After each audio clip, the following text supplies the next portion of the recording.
Comme vous l'a dit Nathalie, ma mission aujourd'hui est de vous expliquer comment et pourquoi je suis devenue chercheuse. Alors, bon, je vais casser un mythe déjà. Pour être honnête, je n'ai absolument pas rêvé de faire ça toute ma vie, loin de là. L'idée est venue plutôt tardivement et un peu par hasard. Donc pour vous expliquer tout ça, je suis désolée, mais je vais commencer par vous raconter ma vie. Mais pas de panique, j'ai que 10 minutes, donc ça ne sera pas trop long. Alors, au commencement... Au commencement, il y a une petite fille, jeune et insouciante, qui apprend à lire. Donc la petite fille, c'est moi. Et il se trouve qu'à l'époque, la maîtresse, c'était aussi ma maman. Alors vous imaginez que j'étais toute sage, je buvais ses paroles. Et ça a changé. Et un jour, lors d'une leçon de grammaire, ma maman déclare « c'est toujours le masculin qui l'emporte sur le féminin ». Et là...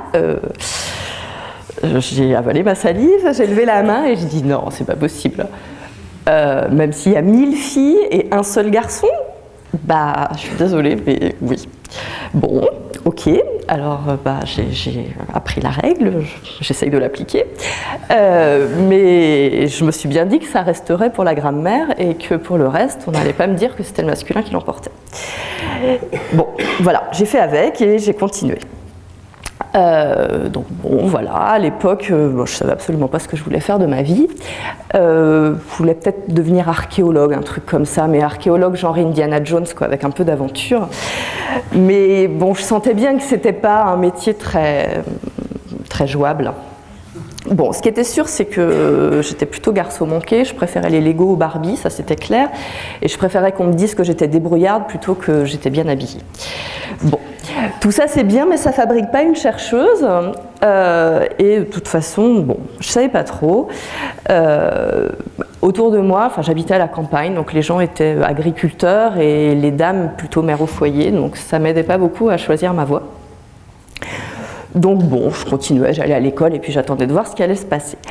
Et un soir, donc bon, je pense que c'était, je sais pas, en 5e ou 4e, je rentrais du collège et mon père me regarde, me dévisage et me dit « Non mais ma fille, il faut que tu fasses quelque chose, quand tu seras grande, tu pourras pas t'habiller comme ça pour aller au travail. » Alors je vous recadre un peu le truc, à l'époque la mode c'était jean troué et puis sweatshirt qui cachait les mains, donc c'était effectivement pas hyper élégant.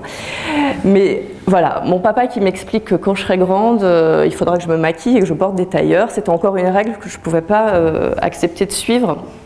Et pour moi, un métier intéressant, c'était pas un métier qui me résumait à une tenue vestimentaire. Ça, c'était sûr. Donc bon, encore un truc un peu désagréable. Mais pour autant, je savais pas ce que je voulais faire. J'aimais un peu tout ce qu'on apprenait à l'école, j'aimais les maths, mais j'aimais aussi les langues, j'aimais la physique, j'aimais l'histoire. Donc bon, j'étais un peu empêtrée dans tout ça. Et faute de vocation, je me suis dit que j'allais écouter ce que me disaient mes professeurs. Donc j'ai fait ce que faisaient les élèves qui ne savaient pas trop ce qu'ils voulaient faire. J'ai fait un bac scientifique, je suis allée en classe prépa, comme ça je pouvais un peu repousser l'heure du choix. Et voilà, arrivée à la fin de ma prépa, j'ai eu la chance d'être admise à l'École normale supérieure de Cachan, et c'est là que tout a commencé en vrai. Donc dans cette école, j'ai découvert le métier de chercheur, parce que je le connaissais pas plus que ça. J'ai fait des stages dans des laboratoires de recherche, j'ai discuté avec mes enseignants et ça a été juste une révélation. J'ai retrouvé mes Lego parce qu'évidemment pour faire des manips il faut d'abord monter la manip, donc c'était super et c'était complètement inattendu parce que jusque-là on m'avait appris à résoudre des équations, à être performante sur le papier et du jour au lendemain j'arrivais dans un laboratoire de recherche et on me demandait de faire appel à mes mains. Donc, au début, elles n'étaient pas très douées. Hein. Je n'étais pas capable de faire de l'adhérence moléculaire, ça c'est sûr. Mais on n'avait pas été entraîné à ça et je ne m'y attendais pas. Et puis, j'ai rencontré plein de gens formidables. Donc, je vais essayer, comme il me reste 6 minutes, de vous expliquer un peu plus pourquoi ce métier m'a passionnée et pourquoi j'ai voulu continuer. Donc je vais commencer par une image que j'ai obtenue pendant ma thèse. Donc j'ai commencé une thèse à côté au CEA où je travaillais sur des microscopes à effet tunnel. Donc l'idée c'est d'avoir une petite pointe métallique qui vient s'approcher d'une surface métallique elle aussi, et si on est très très près, les électrons peuvent passer de la pointe à la surface, et en essayant de garder un flux d'électrons constant, en balayant la surface, on arrive à remonter à la topologie de la surface. Et ce qui est miraculeux, c'est que devant nos yeux, là sur notre écran d'ordinateur, on voit des atomes, en vrai, pas par des moyens détournés.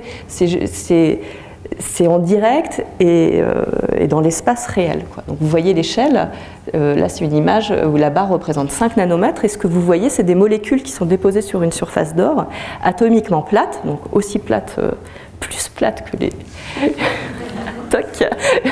que les verres de Sophie et Christian, et vous avez des molécules avec des longs bras qui forment des couches auto-assemblées, une espèce de tricot qu'on voit comme ça en direct. J'ai trouvé ça vraiment extraordinaire, et chaque matin c'était un bonheur de me lever pour aller voir ces molécules sur leur surface et étudier leurs propriétés.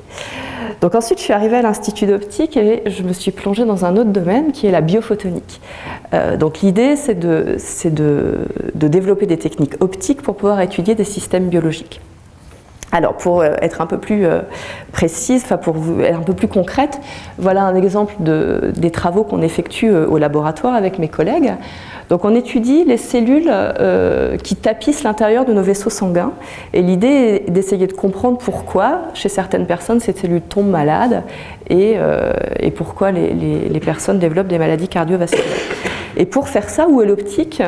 On utilise un faisceau laser qui nous sert de pince optique pour pouvoir exercer une force sur les cellules. Donc on fait ça à l'aide d'une bille qu'on colle sur la cellule, et on vient tirer avec notre laser pour appliquer une force, de la même façon que le sang, quand il coule dans nos veines, applique une force sur les cellules. Alors je ne vais pas vous en raconter plus, le but est d'essayer de vous expliquer pourquoi j'aime faire ça. Faire ces expériences, comme je vous le disais tout à l'heure, ça demande beaucoup de minutie. C'est vraiment un travail manuel, quelque chose vraiment que je n'avais pas anticipé à l'école. Pour pouvoir faire marcher une manip comme ça, on commence par faire de la mécanique, de la soudure, vraiment des choses très manuelles. Voilà, par exemple là, sur cette photo, vous avez un échantillon qu'on utilise pour pouvoir... On met les cellules à l'intérieur de ça et on les met sur notre microscope. Tout ça, c'est fait maison. C'est vraiment de l'artisanat. On a nous-mêmes fabriqué ces petits plots en polymère pour pouvoir amener les produits dans l'échantillon. Donc on a eu besoin de l'aide de nos collègues de l'atelier d'optique pour faire ces pièces optiques, ces pièces de verre sur mesure. Ensuite, c'est posé sur une plaque en cuivre là, qui nous sert à chauffer l'échantillon à 37 degrés, puisque bien sûr on doit travailler à 37 degrés.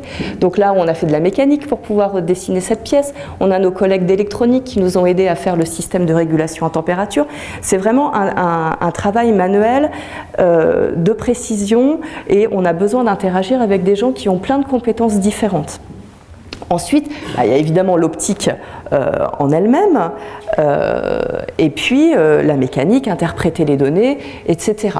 Donc là, voilà un exemple de dispositif optique où vous retrouvez la patte de tous mes collègues de mécanique, d'électronique, parce que là, il y a une petite photodiode faite sur mesure pour nos manips, etc.